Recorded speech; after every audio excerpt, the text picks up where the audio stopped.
So today we're joined by Andrew, who is one of our school friends again. Hello. He is a video editor, freelance video editor. He's recently taken over the editing of this show as well, as of last episode. And he's here today to talk to us about his journey into what he does now. I think editing's sort of halfway, like a halfway house. It's like, it's half technician. Yeah. It's half, you half have to be a technician. And I'm not the strongest at that. That's not what comes naturally to me. And then it's half coming up with an idea on your own or in tandem with someone else. You need to be like, I think they say that editors make really good parents because they... Nora's a delight. My child Nora is a delight. Testament to that. I didn't just luck out. But they say that it's good. You're good listening and taking what people are saying on, taking their creative thing and not having to be like, no, I've got to just do my own thing. Or I've got to just collaborating. Yeah, a bit of collaborating. Yeah, I see a lot of things as half art, half science. Editing is one of them. Music production's another one.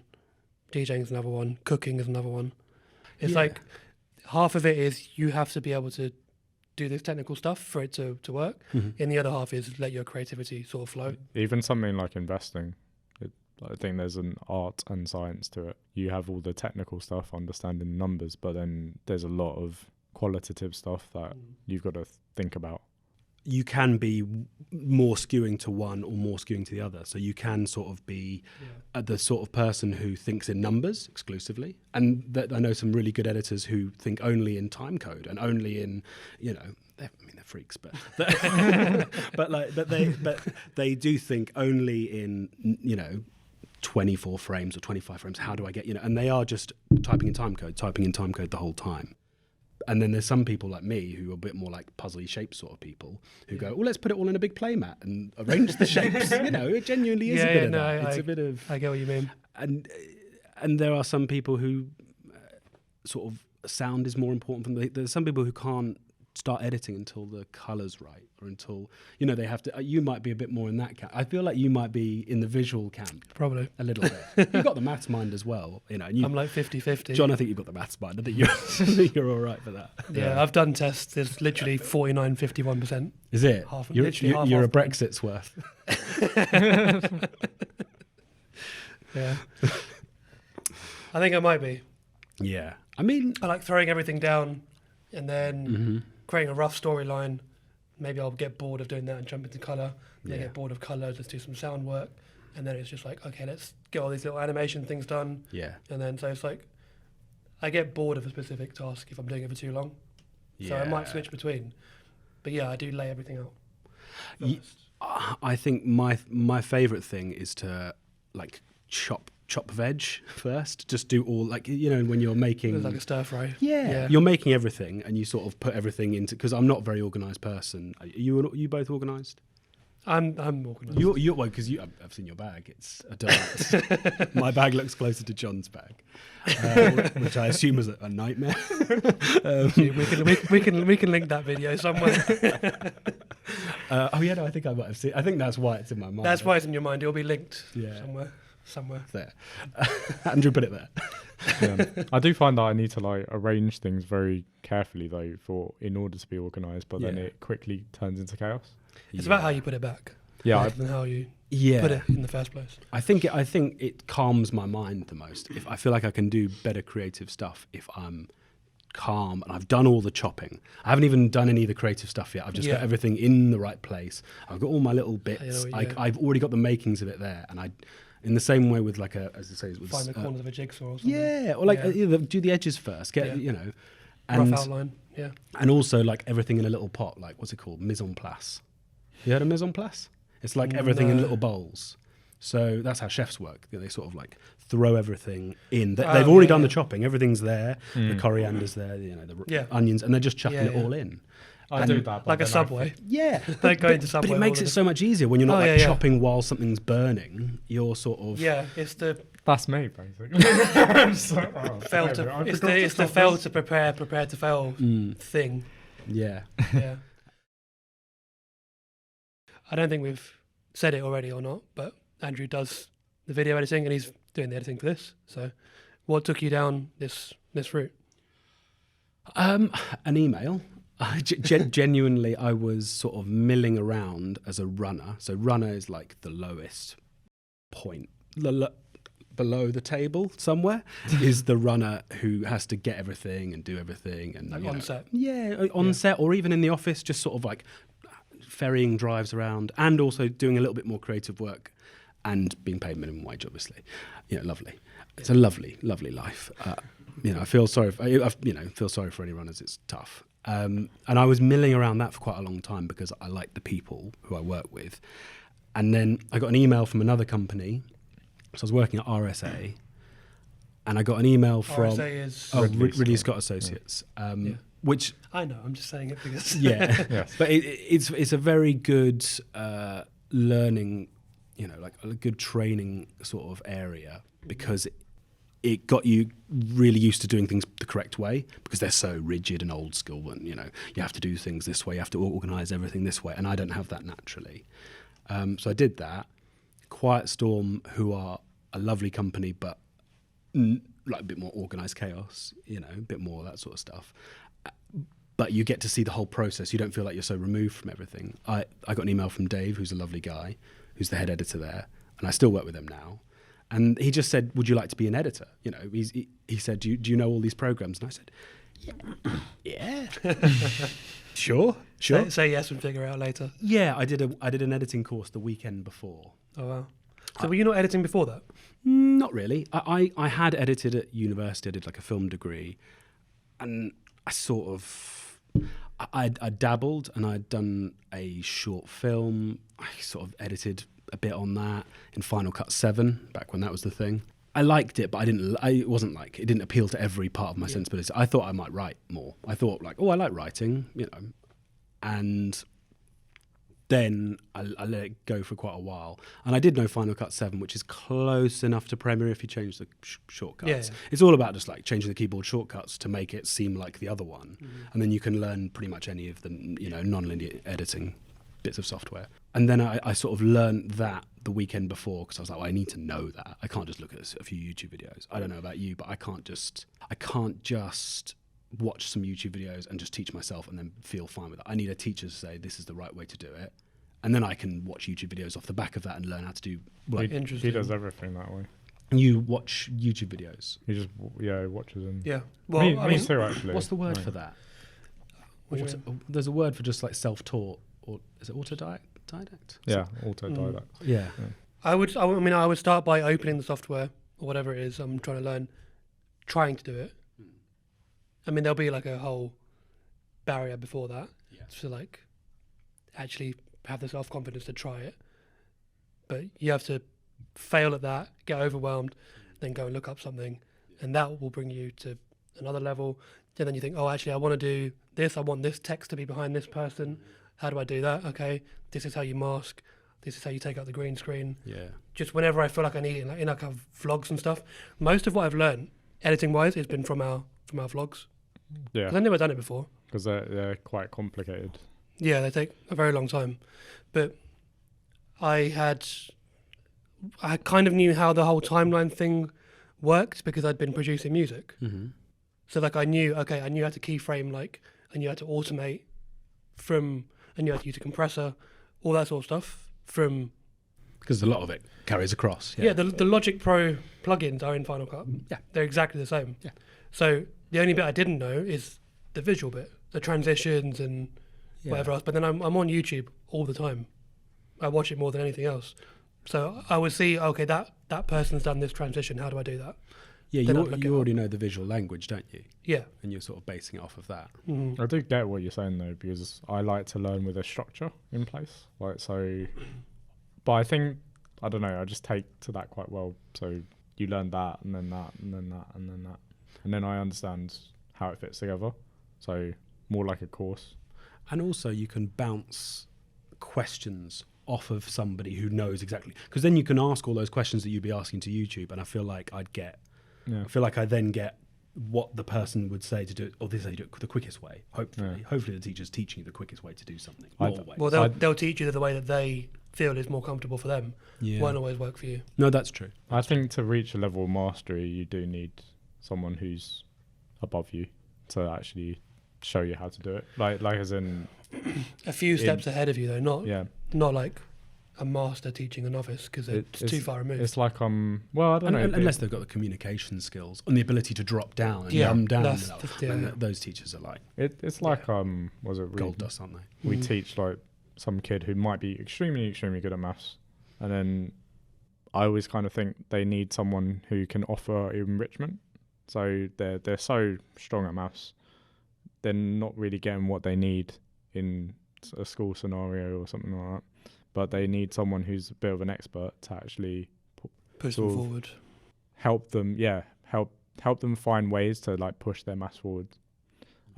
It's the same with, well, it's like salsa. I'm doing it at the moment, but I feel like just attending classes and stuff like that, I'm still probably making a few mistakes as I'm going, and I need someone just to point out those little flaws in my dancing and that kind of thing. Yeah. I think you don't also want to like bed in mistakes. The worst thing you see some in editing, and probably in almost certainly in dancing as well, where you see someone who's bedded in a mistake so far in that's like that's the way they do it, and they know, and a teacher can look at them and go, ooh, that's really stiff, and that you're always going to be stiff because you're always trying to compensate or something. I don't know why I'm sort of vaguely shimming in my chair, Maybe you feel like doing some salsa. Maybe I do, John. Maybe I do. You're actually a really good dancer. I mean, I remember. I've just been. How long are we into this? And we've been waiting for someone to. Well, we're here now. Do you want to just show everybody? Yeah, no, I'll just knock all the cameras over, upturn the table, and just start dropping. It's something that you share with Matt Walsh. Yes. He was a professional. John's found a man with a beard and glasses who looks like me. Whenever someone says there's a man who looks like you, it's always, he's got beard and glasses and brown hair. But he also was a professional dancer. Oh, was he? Yeah, before he went into hosting a Video wire editing. show. What were the other options, or were there any other options when you were deciding? Because you started as a runner, you went into editing. I could have drifted for a while. I could have drifted for a long time. Yeah, you could have been a drifter. I suppose if I'd found myself writing, that wouldn't have been a big surprise. I did a little bit of what's it called, like treatments, and I also found myself doing a bit of script reading and stuff like that, which is development is what it's called. Yeah, development. And I had some friends who moved into that. When you're a runner, there's like a plethora of options you could be. You're in a production company, which is pretty tramlines to being a production manager, then a producer, then an exec producer, whatever. And that's very much you're going to be producing stuff. And all of the runners had different things. Some like props, some like costumes, some like script writing. Some wanted to get behind the camera, and I never knew what I wanted to do, so I didn't. I don't think there was another option. Editing appealed to me as soon as it was given to me, but it wasn't something that I like searched out. And the other things, I think the only thing I'd have been terrible behind a camera, really. I don't know. I think you'd be quite good. I don't like the pressure of it. I don't like I like the fact that when I'm editing something, everything's there. You've already filmed it all. I don't have to, everything's here. I just work with what's been given to me. And if it's not quite right, I can try and make it right. And that's like a puzzle. But if I don't hit record, or like if anything, you're thinking about whether I hit record. I hope you hit record. But that sort of thing, that pressure, I never wanted. I hated I hated being on set because I hated the immediacy of sets. Yeah. If you make a mistake, it trickles down for the rest of the thing. Mm-hmm. Yeah. So it's kind of like try several different things and see what sticks. Because there's two different routes, right? There's the route of I always wanted to become a whatever, doctor, lawyer, whatever. I need to do this exam, this university, blah, blah. Your path is pretty much laid out before you. Whereas, well, on the other side, the creative side of it, you have several different options. You might not know exactly what you want to do.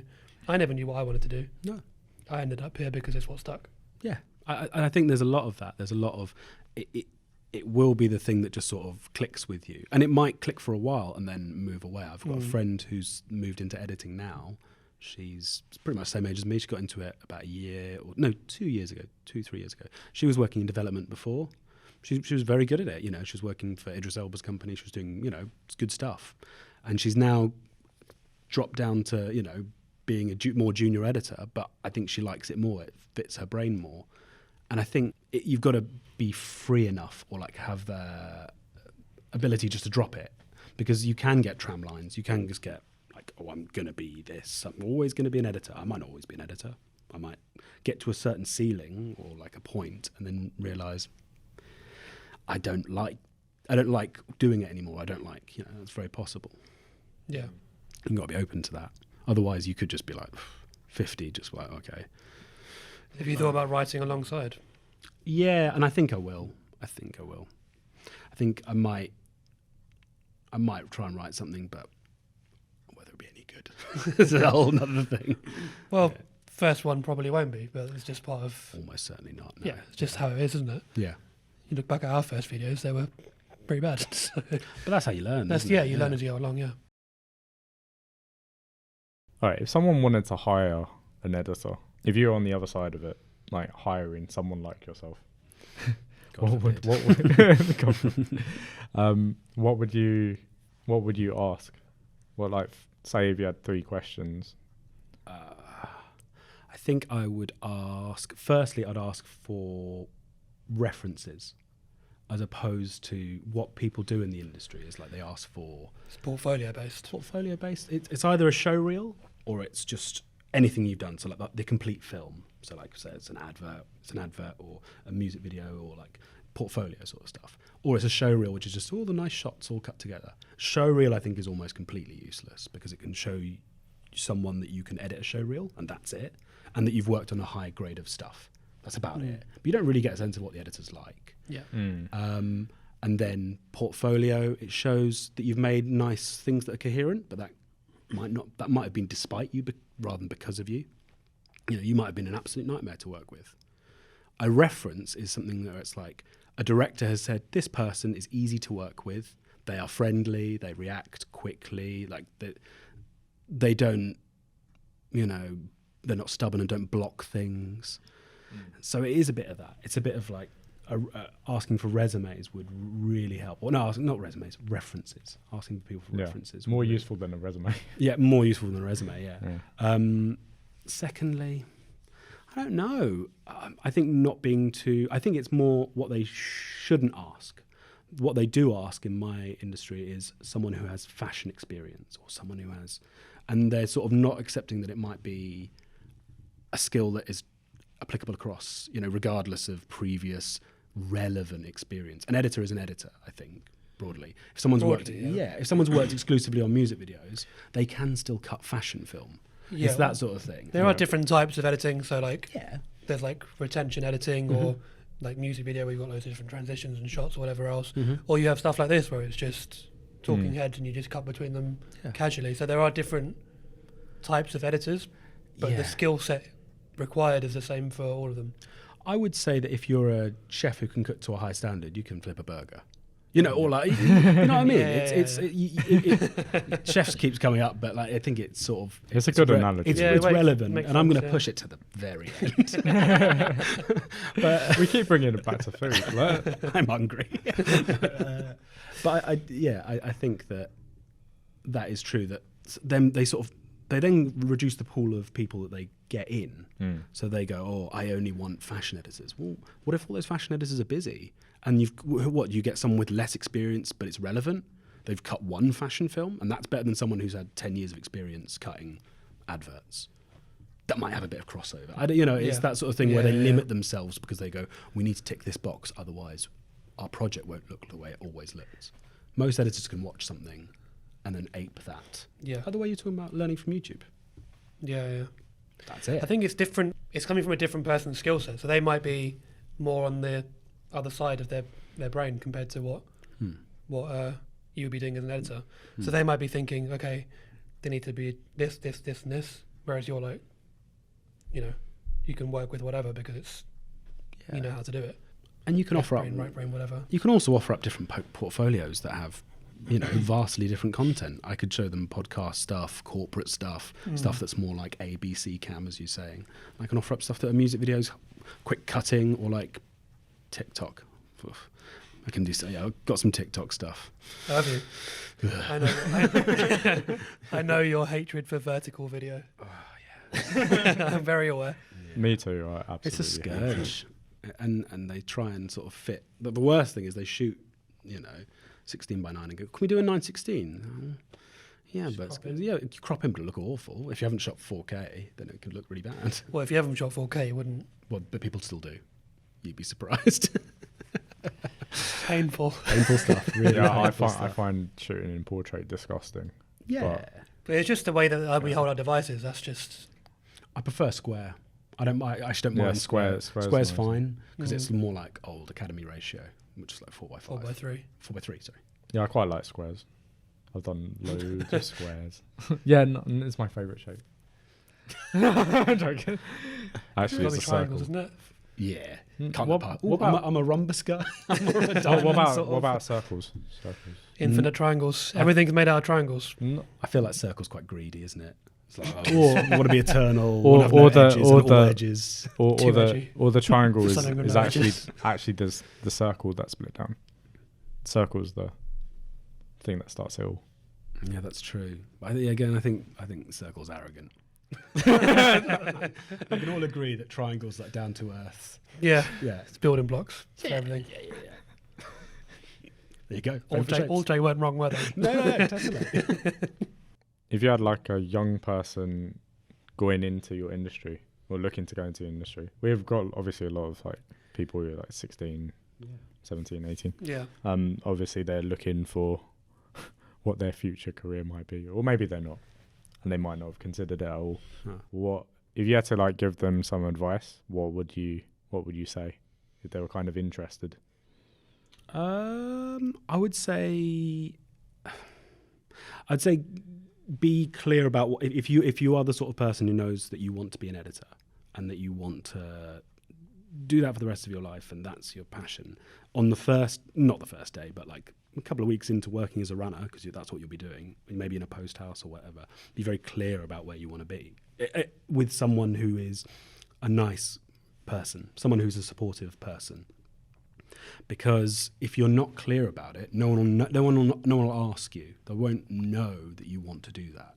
They won't know that you want to be an editor. They might be like, oh, I don't know what they want. They might want to work in production, or might want to work in, something else. And if you're clear about what you want to do, you'll go further, quicker, because people will try and fast track you. People don't want to block you in most of the time. The good ones don't. So would you say people skills are more like one of the most important things? Being able to talk to people, being able to get along with people, knowing, Yeah, I think if you're likable and enough and you're not difficult, because those things spread around. Yeah. Obviously, you don't want to be a doormat. You don't want to be like amenable to everything. You don't want to be a yes person who disappoints. But you want to be, approachable, and you want to be a sort of smiley, friendly face when someone comes over and says, "Can you do this?" You don't want to be the person who goes, "No, I'm going to go back to my crossword." You've got to be the sort of person who. Yeah, is and I think open. I'm probably open to learning a lot of different things because there's so many skills Yeah. involved. And open to asking questions and like acknowledging that you don't know everything. Pretending that you know something and then desperately trying to scrabble it together can sometimes look really bad. Like saying you can edit and then run to do a course. But I could by the end of the weekend. I'm joking. No, but that's true. But you did it, so. It's either arrogance or confidence. Or brilliance. Yeah. Well, it's just like you have the confidence to know that you are capable of learning that. Yeah. It's Yeah. the back to I mean, if it back to ne- the growth if it- mindset thing we were talking about If the you'd other week. never done it at all before, I think it would have been less. Yeah. Yeah, but I because think if it you've had got a some. basing, yeah. What's your favourite type of thing to edit? I know that you've done a lot of the Haribo ads.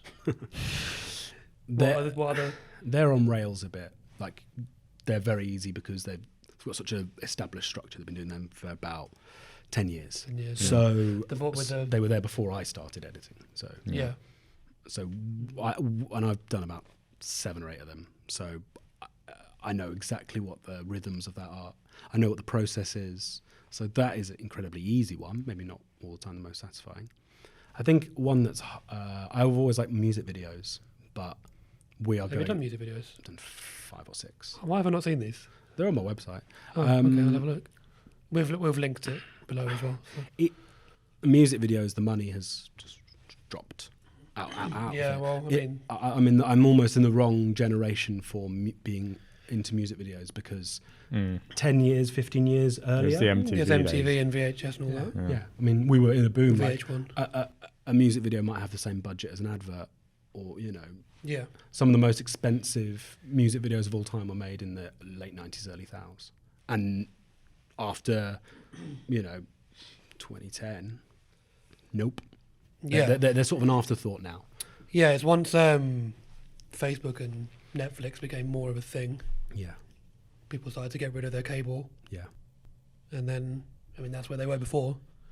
Now they're just on, in fact, they're mostly on YouTube, Yeah, and obviously TikTok and whatever else. But and you've actually got a weird thing where the music videos being created at the moment are great. Like, I think they're better than the ones that were being made for big budgets. Like, people are being very inventive with the lack of money, but it still is pretty. It's usually got to be like a one-man band or something. It's got to be like it's got to be someone who knows After Effects and can make something cool for almost nothing. Work ridiculous hours to get it done. I guess that's the other thing, because the software and hardware has actually trickled down to everyday people. Yeah, So you could just have a phone. which is diluted stuff, I think.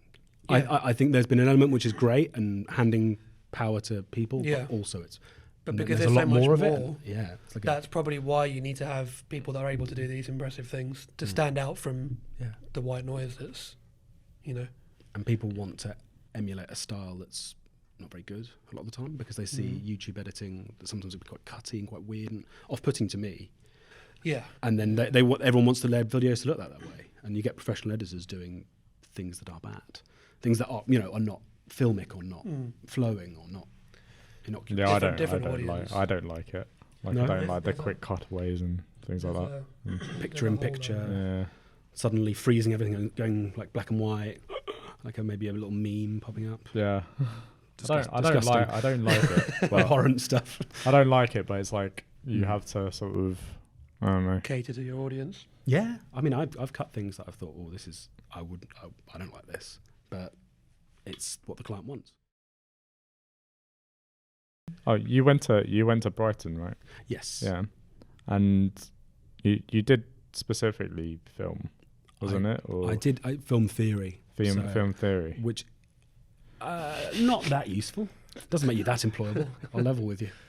But it's what you were interested in. Yeah, no, I loved So- it. I absolutely loved it. Yeah. So I don't regret doing it, and I don't regret not. I mean, I suppose doing a more practical course would have set me up a little bit better. But Yeah, there's Just what probably you like enjoy. really good film editing courses, mhm. and I think that from what I understand, there's quite a few people doing stuff in college, that like film production stuff in college, where they actually do a lot of like these days. It's a lot more set Yeah, up. yeah. There's a lot more media, like people studying media nowadays. Yeah. A lot more. I mean, Yeah. we didn't even have it as an option at our school, I don't think. No, we did not. It's not academic No. enough. Which I think is just such a Yeah, I pile really of nonsense. didn't like that we didn't have graphic design. We didn't have business. You could have done economics though, which is just a more. I would it's just more I would have complex, I would have but- preferred to do a business course. I've never done a business course, but we didn't have that at school. No, they just they were all. It's not Latin. Yeah, That's not. that's another good thing to go on to. What's your opinion on how useful like the STEM subjects? How what like because obviously you're good at like writing, English, whatever else. Like how much of that carries through into the creative journey? I think if you've got a baseline, which I think maybe GCSE will get you up to where you roughly need to be. You know, you just need to be as a communicator, written communicator. You need to be at a certain level. Otherwise, you seem less qualified maybe than you are, even though that might not be true. If you have really poor grammar, or if you're, if you're a bit all over the place in an email, it can come across really badly, obviously. I think maths is obviously important. I would be better at my job if I was really good at maths. I was going to say, because when I've been editing, there's maths involved in that. I mean, the great thing is you've got a calculator on your phone, so you can do a lot of the maths there, and you can also ignore the maths for a little bit and just be a more shapes sort of editor, more sort of like. Then I guess you need to know what to type into the calculator as well. Yeah. If you have to divide the number of frames by the number of whatever, Or just eyeball it, just guess. No. What's some instances where it would have been useful to know a bit more maths? I'm interested. I obviously don't do this. When you're dealing with sound mixing and sound to frame rate, the frequency, the marrying that with, that would be really useful. It's in troubleshooting as much as anything. So if you can troubleshoot in that thing and fudge it, and you can modify footage and you can modify sound so that it adapts a certain speed so that they can be lined up. Most of the time, in today's editing software, it's pretty automatic. You can sync it. If someone's done their job correctly in the sound recording department, it should be a breeze when putting it all together. But if something goes wrong, the maths is important then, and the maths of how it lines up and why something's drifting, why something is at the wrong frame rate for the sound, that can be a bit of I've had that before. Yeah. Several times. I didn't know how to fix it. Yeah. I didn't know that's what the problem was. Obviously, I've never. I mean, I just go forward where there's like a gap in the talking or whatever, and then realign. And I just do several realignments. Yeah. It's happened in previous early podcasts that I've edited. It's a problem. It can happen. Yeah, I was confused by that. I was like, why is it drifting? Yeah. So it's a frame rate issue. It's frame rate versus Speed of sound. Time. Time. So you'll see, and you can conform them, but obviously that can pitch that up or down depending on whether you're.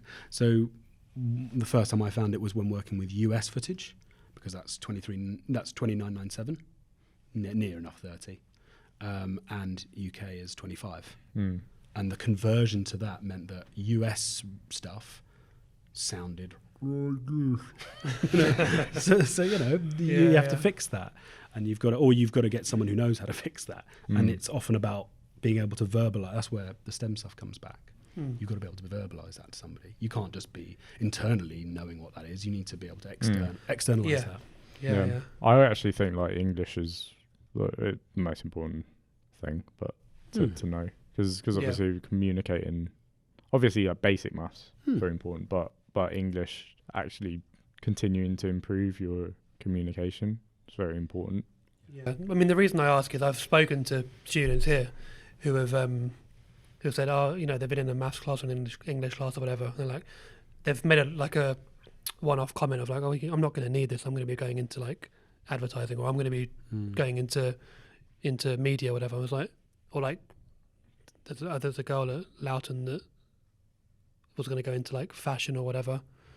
Fashion, cooking, and all they were kinds of things. And she was like, I've had it a few times. I'm not going to need this. Like, I don't need this level of maths for whatever. And I'm like, you do realise that when you're editing a video, or when you're trying to get ratios of like address to work or whatever else, you need to know how to do maths. Yeah. Like you'll be really surprised how like applicable it is to everything, every job. It's like if I read like cover letters and CVs, if I see like a certain number of mistakes in it, I'm not gonna. No. I'm not gonna bring that person in. It's the especially for that, isn't it? Especially for something like tutoring, but I think it would apply across the board. Yeah. Because you didn't take time to check the sort of basics. And it shows a lack of care a little bit as well. Because, Yeah. I mean, most of these programs have little red squiggly lines that tell you that you've made a mistake, often. So it does show a little lack of care as well, and lack of thoroughness. That's troubling. Yeah. And that's pretty important being an editor. Being sloppy, it shows. Eventually it'll come up. Yeah. It'll trickle down somewhere. If you were advising someone who's, say, leaving to go to university or something like that, would you recommend suppose they were going down into your career path, would you recommend going to university? Or would you say give it a skip, do something else? On a social, I mean, it's different now because we had a different amount that we had to pay. Or Yeah. amount of accrued debt. Yeah. We were one of the last years that had the 3,000. It's now 9 point something. Yes. Yeah, my sister was Yeah. one of the first years to have the 9. Yeah. And it makes the decision different. I mean, it's kind of theoretical debt, some of it, but it is also real. It's there. Yeah. For the social aspect, yeah. For that bit, I think the people that I knew who didn't go and are in my industry, they went up quite quickly. But they It started earlier. yeah, of course. But they regret some bits of it. That I've heard them speak of that. Oh, I don't have that sort of, and the camaraderie and learning something together. Yeah. Just being able to just mess around, because there's not much room for messing around when you're working, because people need to hit deadlines. People need to deliver something. Yeah. It's not like, oh, have a play. It's like Most of the time. the cost of failure is less when you're younger, and when you're in that sort of student phase, you're allowed to make more mistakes, and that's actually very good. Yeah, it's quite restrictive to go. I mean, I think a lot of young people now seemingly focus on getting somewhere. They need to get somewhere, and they need to be driven, or otherwise they're floundering or something, or otherwise they're not. They need to have a side hustle. They need to, they really do. They speak in these terms. It's almost a bit shocking, because we would more concerned, and it's not good. We were more concerned in just drinking and chilling out and not doing that, which is not necessarily a better way. But the social side of things, and being allowed to make mistakes and being allowed to work on something that actually might not have. Yeah, Yeah, I've noticed agree. that. I've noticed that a lot with, like, say 15, 16-year-olds are so. I mean, they're a bit crazy too, but they're also impress me a lot, like with their level of focus on, sort of laser focus on, I need this, say, work experience. I need this job. I need this. I was like, when that used to be a thing, like, a long time ago, and it's all coming back around to that. So we would like the leisurely lot that were like. Yeah, I was never like that. Like I said, I just did whatever, and then whatever felt right and whatever I enjoyed and whatever stuck is what I went off and did. That's quite a privileged position as well, isn't it? Yeah, of course. It's that sort of thing where you're like, well, the reason I could do that is because I Yeah. felt like there wasn't too much risk to it. Whereas now they might feel there's a lot of risk to it. There's a lot of risk to noodling around at university, because that's, 27 grand. Yeah. Oh, and if they do a master's, more. Yeah. I'm not doing the maths on that. I know the maths. But you do, I mean, even if you're like, that comes back to what we were saying before, even if you are running your own business, you need to know about all that sort of stuff, because that interest compounds, and you need to know how all that works. Yeah. Mm-hmm. Yeah. Yeah. Yeah, I agree with you about the whole university thing. I would double think it nowadays, knowing what I know now. But it's still a nice 3 years, isn't it? Yeah, I mean, I wouldn't, be, yeah. I wouldn't change my experience, because purely for the social side of things, because I know people that some people that didn't go off to university, or they did do university but didn't move out. I think it takes them a lot longer to grow up. Yeah. And it is like the sort of the whole end, means to an end sort of thing. Yeah. It's like, well, okay, you've got there quicker, but have you enjoyed doing that? Yeah. Like, has that been an enjoyable experience to get there? When it doesn't really matter if you get there at 24 or 27. It's probably, if you're factoring that 3-year delay, doesn't matter that much. We're doing a lot of things later anyway. We're not getting married at 21. It's not the 70s. We're not, we're in London, Things are delayed.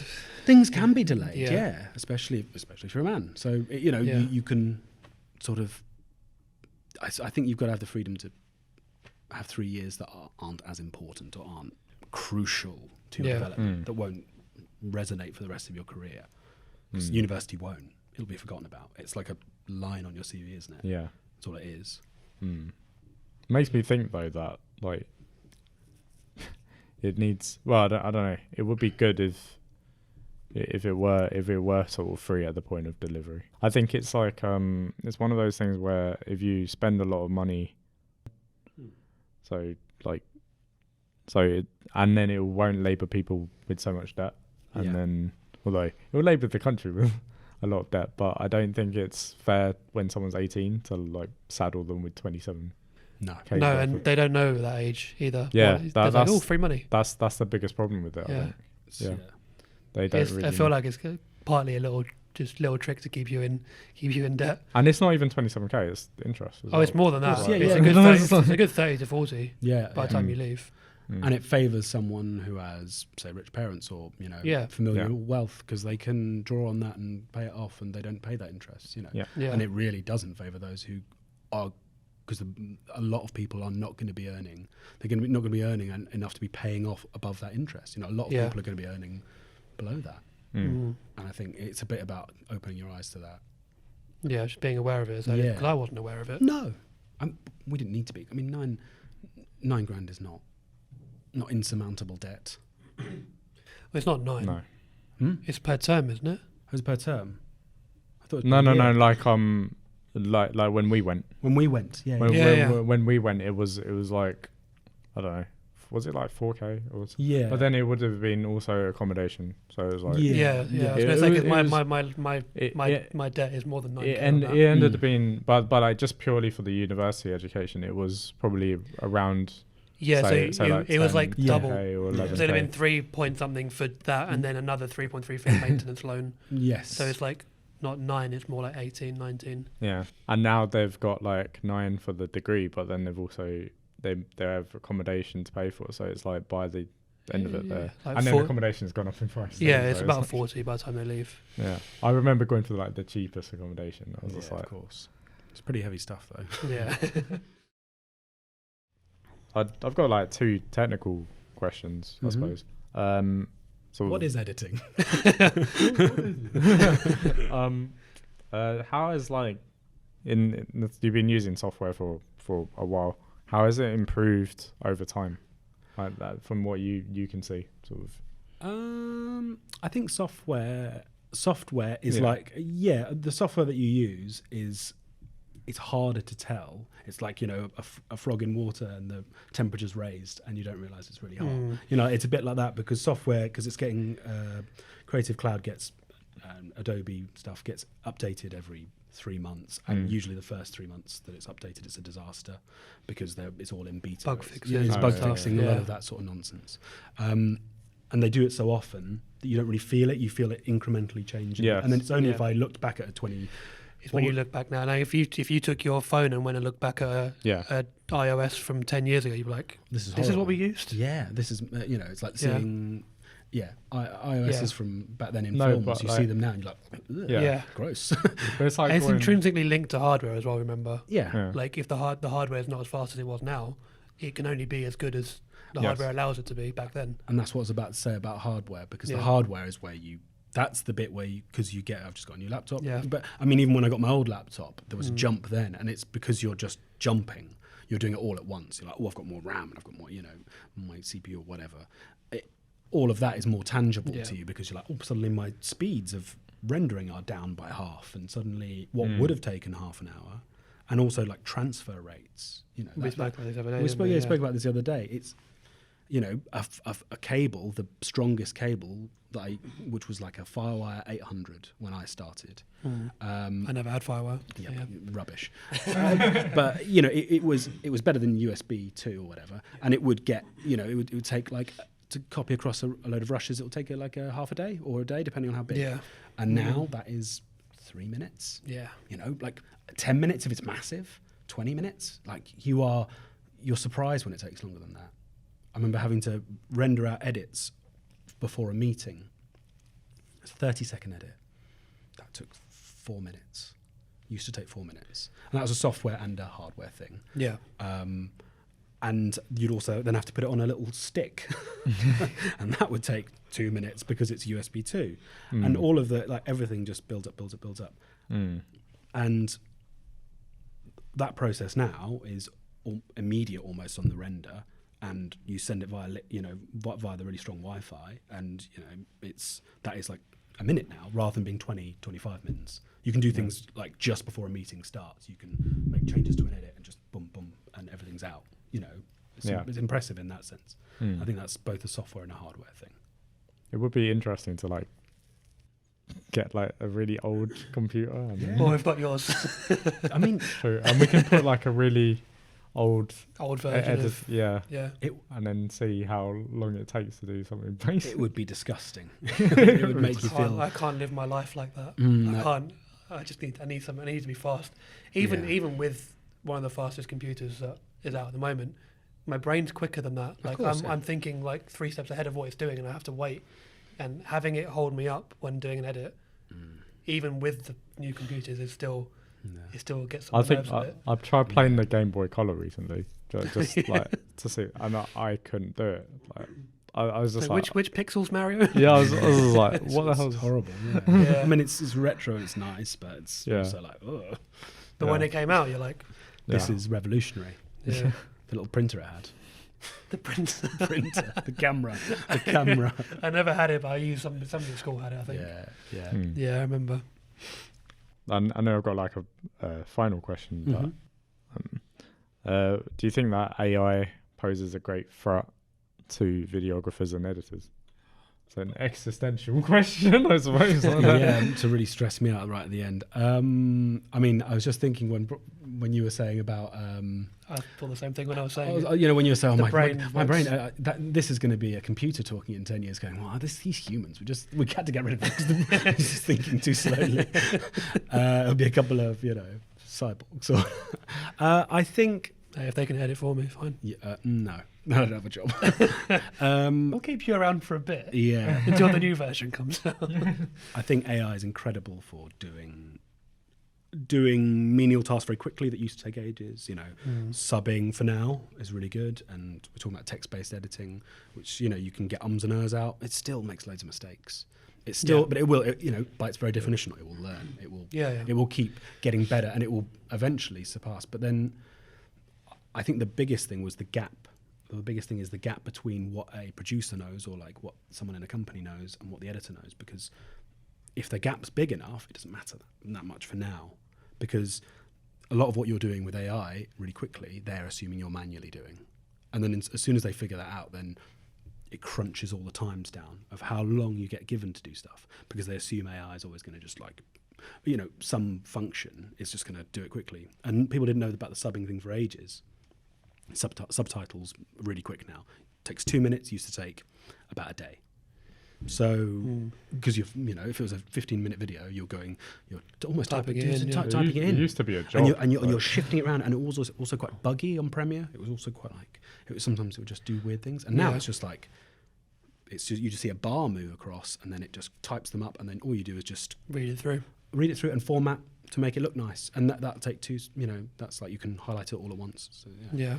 Still find it makes mistakes with difficult words or like company names, people's names, and even accents as well, because a lot of it's based on the American accent. Yes. So when you say specific words in an English accent, it doesn't always get it right. And this is very much like, this is classic sort of it not being very clever.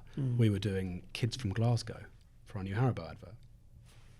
Worse than useless. Like it was like I almost a bunch of question marks. like the only thing it had done was time out the sentences, but they were absolute gobbledygook. They were just all over the place, just nonsense, because it couldn't understand it. It hadn't been trained, and there'll be an accent bias, there'll be a racial bias, there'll be all these biases built into these things, and they'll be useless at certain things. And if you've got a CEO talking in a very clipped manner, reading off an auto cue, sure. When it's tricky is when humans are so useful then. So it's not a threat yet, but it will be. I mean, I'd be silly to not say that it's going to be a threat. I'm going to lose my job at some point. Yeah. Hopefully I've built up enough capital before then. That's the dream, isn't it? So, like we said in the AI podcast, it's the creativity. Yeah, that as well. Yeah, but I don't think that will be a barrier one day. I don't. Well, it would be a replication of creativity, not Yes. genuine creativity. Yeah, but then it will still serve the same purpose. That's the. I mean, you got the whole uncanny. It'd be similar to the uncanny valley thing, and also people making mistakes and that becoming suddenly an interesting way of doing something. You lose that, you homogenize. It becomes pasteurized milk. It's not like it becomes like a standard block of cheddar cheese, rather than Yeah. all these lovely things which are made from mold, all these lovely blue cheeses. Yeah. It's that sort of thing. The way I can Chefs again. I'm hungry. So what are we having Should for we get lunch? you some food? Please get me some food. what it reminds me of is like again music production. So if you were to type in a load of hi-hats, for example, they all come out at the same level, Yeah. the same velocity, Yeah. and the same pitch. Mm-hmm. There are actual plugins that you can chuck onto that to humanize it. To because if you're playing the drums, you're not going to hit every single one at exactly the same Yeah. A robot. time rate. So there's plugins that shift the hi-hats on some of them slightly offbeat, slightly different velocities to make it feel more human. So it feels a bit like that. The same with AI text, so you can throw it into something to humanize it. But it's like, Yeah. I that's what I mean. That actually just shows that you can. Yeah. Like Eventually, you'll be unrecognizable between the two. Yeah. Like a human and a. yeah, Oh, like yeah. Yeah. It's going to distort reality for sure as well. I think even now, like I see things and I'm I don't know whether it's Yeah, like images. watching like a Joe Rogan clip, like you can see there've been like Yeah. deep fakes and whatever else. Like I thought that was real, And you need. and like I'm good at picking up on these things, and I thought that was real. yeah. So It's like, like, it's already getting to that point. Once it's got that handle of hands and eyes, yeah, I think those are Yeah. the two things that. Uh-huh. tracking with quick movements and things like that, because that's quite hard. But having said that, if you want to write something and then make it, you'll be able to just write in characters, and then an AI will be able to create those characters. That already exists, by the way. Yeah. It's it. When I saw the Google advert, it was all like, you can adapt your photos and all of that, and The magic erase the magic stuff. erase. Yeah. I didn't go, oh great. I went, oh no, well here it is, beginning of the end. Okay, Yeah. here we are. There's the whole question of like, is this now a photo, or is it not a photo anymore? yeah. There's a whole like philosophical debate about that. And there's if as soon as you can replicate reality convincingly, it becomes increasingly more likely that we're in a simulation. Like that becomes that's like the tipping point, isn't it? Where you go, well, as soon as you can recreate it, then okay, well we can. No, Yeah. we're all within a simulation already. Yeah. Wow. There's a big part of me that actually believes that. Yeah. Right. Well, what a lovely note to end it on. Thank you for taking time out of Pleasure. your Yeah. busy new parent freelance editing life. I'm gonna have to edit the bags out from under my eyes. No, I appreciate you coming down. So after all that talk about food, all the analogies we've been using about cheese and starters and stuff, we're going to go get some food for this guy. Delicious. Yep. Thank you for watching. If you're watching us on YouTube, don't forget to like and subscribe.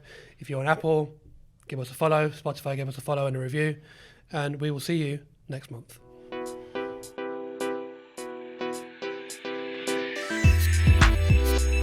The Education Lounge Podcast.